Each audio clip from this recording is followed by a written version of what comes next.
welcome Zachary from Laughing Wolf Media. That's me. It's good to be here. Thank you. Zachary's going to be with us at the Festival of Books and Creativity on Sunday, June 29th, over at the 12 Mile Crossing at Fountain Walk in Novi, Michigan. Zachary does voiceovers and book trailers and all kinds of fun stuff. So please tell us all about it.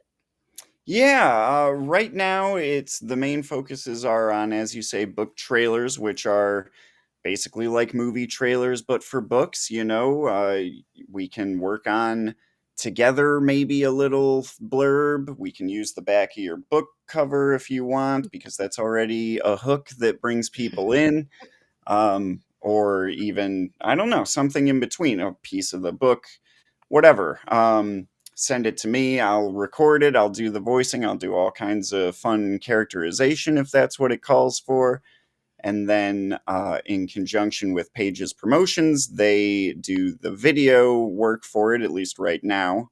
Mm-hmm. Um, and we can add music to it and sound effects if that's what you need and spin it out. Hopefully 2 minutes, but like I was saying the other day, if you wanted to make an epic 5 minute trailer, I'm not going to stop you. Ooh. It'll cost more, but Well, of course. anything that you want to do, I'm willing to do. So you do audiobooks. Yes, that's the second branch of the things that I'm doing right now. Um, Obviously, it takes a little bit longer, but it's really the same idea, just in a longer stretch and without the visuals. Um, can do all kinds of different. Not really great with accents. I can do a southern accent pretty decently. That one just kind of comes out naturally from me. But anything else from this, they all kind of jumble together after a while, and it's not. I'm not. I've never gone to a linguist for accents, Mm-hmm. um, but I can do all kinds of silly voices and stuff. So that's always Yeah. fun. Adds a little bit more, creative dimension to something. Mm-hmm. So I've heard a few. I went on to your website and went through your profile, which was awesome. Your portfolio there, it had all kinds of little excerpts, and and I absolutely love Grumpy's testimony. Oh, First of thank all, you. I Yeah. think that is awesome, but that little excerpt from Grumpy's testimony is just like I absolutely adore that one, and the voices are wonderful. Yeah, that's exactly what I'm talking. That was a really fun one to do. The whole idea of a court case against Snow White it was just so much fun. Which I think that is from the first book that I'm going to be doing for my mother, actually, Diana Catherine Penn, her short story collection. She's given me a few short story collections to do, and I know which Mhm. one I'm doing first, but I'm not honestly sure which one Grumpy is from because she wanted me to do that one individually. So, Yeah, I had heard the Grumpy one. I heard your the trailers for Henry Hippo, hmm which has awesome artwork to go with it. oh yeah, that was Um, fantastic, and it's great when the artwork already exists. It makes making the trailer really easy. yeah, because you just did the one for her Heartstone. Yes, The and trailer. I think they had to do more image searching for that.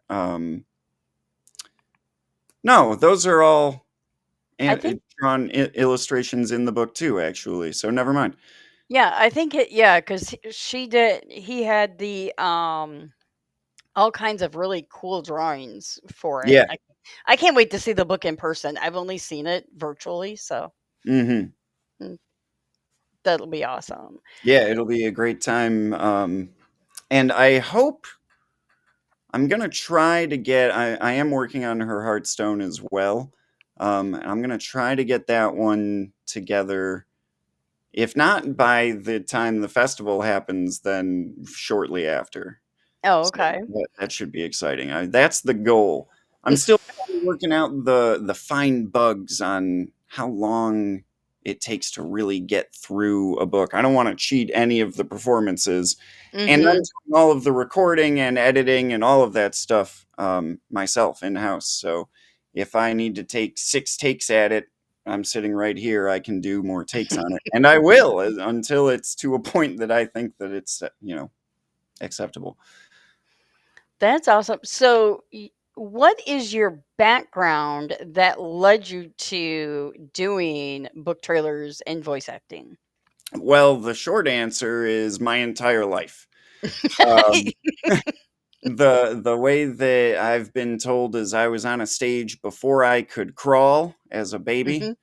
Mhm. and then once I started to crawl, it was a problem because I would just ham it up onto the stage in the middle of a performance, and so they had to kinda take me away from that environment for a little while, but I've always been a theatrical person. I did things in high school, and I've directed plays, and I've done a few community things since then.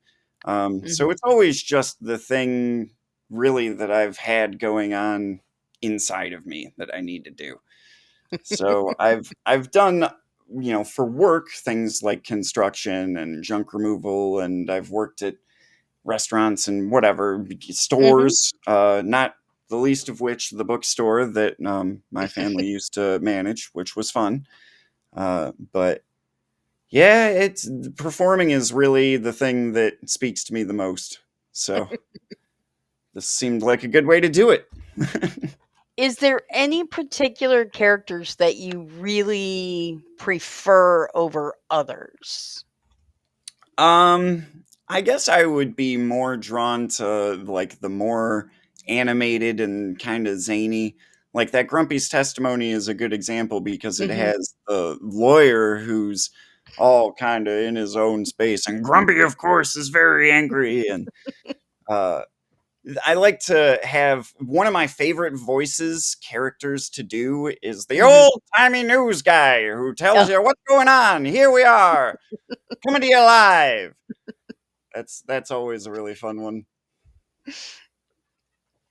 and you've done children's book trailers too, with Henry Hippo, and you had various voices in that as well. So is that like your standard? Do you always do a variety of voices when you're doing those, or is it going to Yeah, really vary? and it's really not like a conscious choice that I'm going in and I'm saying, okay, every character needs to be different because that's, the way that it has to be. It Mhm. honestly just happens. Okay. Um, as a performer, I just cannot do the same voice for every character. It gets confused in my head. It doesn't seem organic. If there are images, it's always nice to kind of look at the character and think, what would they sound like? If you can Mhm. see, even in animals, if you can see their face, the type of animal they are. Um, Mhm. it helps to inform the character choice, and kids books are great for that because that's what no one wants a boring kids book read, the kids That's aren't true. sitting there, they're not going to listen to it 6 times if I'm just going through it, like David Attenborough maybe or something. Although that is an interesting, like a safari sort of deal where here we are on the plains. But even then, you're getting Yeah. animated with it. You're making it something that is more, I honestly think that the narrator Mhm. entity is kind of the hardest thing for me to do. Just Okay. the straight voice, because I always get too in my head about like, it does it sound, I don't know, normal enough. Okay. Does do I sound normal enough? Is this Hmm. guy not enough of a character? Is it too distracting sometimes? But I've had people tell me that it's always better to be more animated, more engaging. Mhm. I was thinking I could do this as a fun thing today. Uh, a long time ago, I was at a party and we were all playing. Some of my friends really like board games. So they always Okay. have different kinds of board games and physical games that they want us to play that we have to learn. So I was Mhm. sitting there reading through the storybook and it or the rule book, and at first it was very animated and all of this stuff, and they were kind of laughing, having a good time. And at the time, I sort of got into my head about it and just went straight, read as fast as I could, and from that point on, they couldn't remember what the rules were anymore. It didn't stick in their Oh. brains what I was even saying. So even with something like that, so I was thinking, I looked up the rules to Monopoly, Ooh.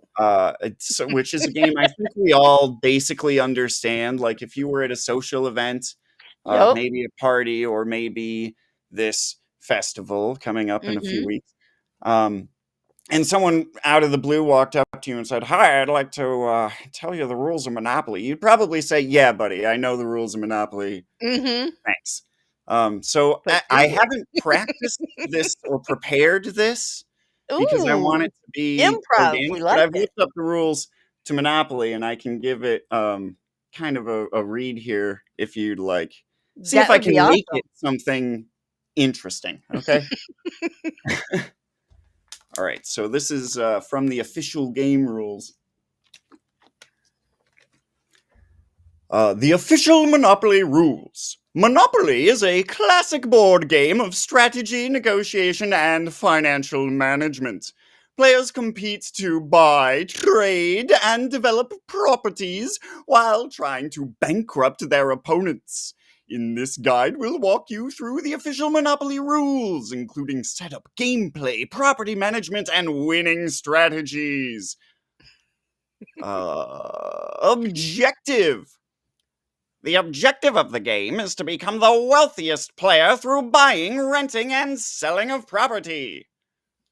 The equipment consists of a board, 2 dice, tokens, 32 houses, and 12 hotels. There are 16 chance and 16 community chest cards and 28 title deed cards. That's one for each property, and play money. We don't give you real money in this game. We aren't that rich.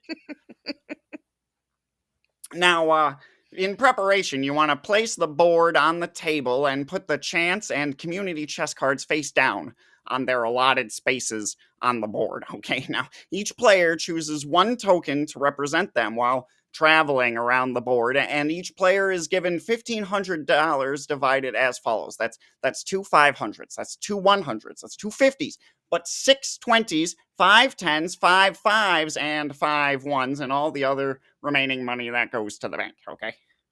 Uh, you have to pick a player to be the banker, and they manage the personal funds, but they have to keep their funds separate from the bank funds. Embezzlement is not cool in Monopoly, only in real life Monopoly.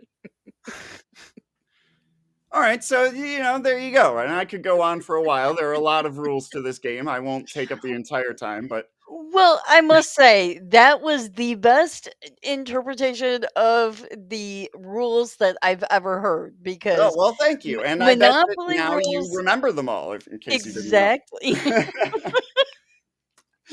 And the same principles apply to your books and your trailers and anything else. And I think that at this festival, I will be going around and basically offering to do what I just did for anybody who wants me to read a piece of their book or something, just to give you, the sample, the free sample that they give out at the grocery store, just of my voice.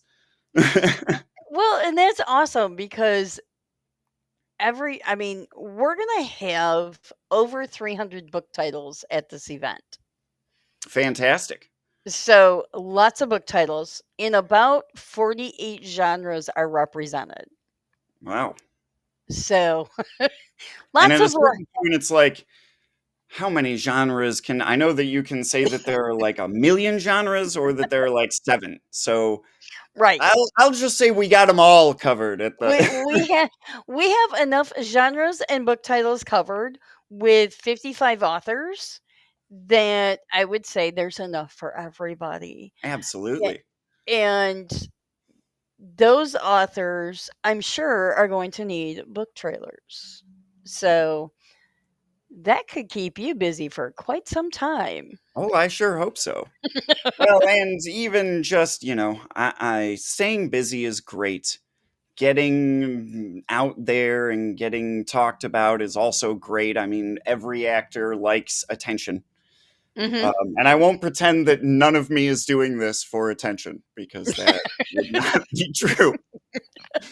But honestly, I think that the most fulfillment that I could get would be each and every time having the author really love it is the most Mhm. important thing. I always like to give a product that I feel really satisfied with, but I'm also always anxious until I get that final thumbs up from the author. Mhm. And I do offer revision services if something goes wrong. If especially on things like, oh, you said that name wrong. No problem. I'll go in and fix it. You won't even know.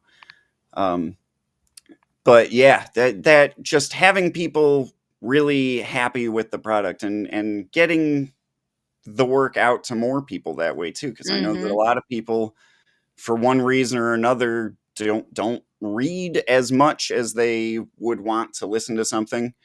Maybe they're doing something else at the time or traveling, or it's a great thing to do. When I was working in construction, I used to listen to audiobook type Mhm. podcast type things to pass the day. So Yeah, and that's one feedback that I've gotten from potential customers walking through at various events is that they like the audiobooks because they can listen to them in the car. They can listen to them while they're doing whatever else because they don't have time to sit down and physically read a book.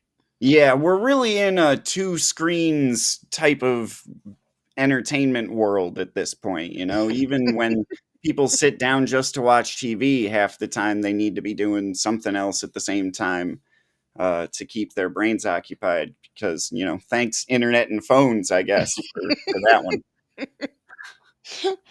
Yeah, as I sit here with my three screens. Yeah, well, exactly. I've got two, and one of them doesn't hasn't worked in years, and I just leave it there so that I feel like I'm more powerful or something. I guess I don't know.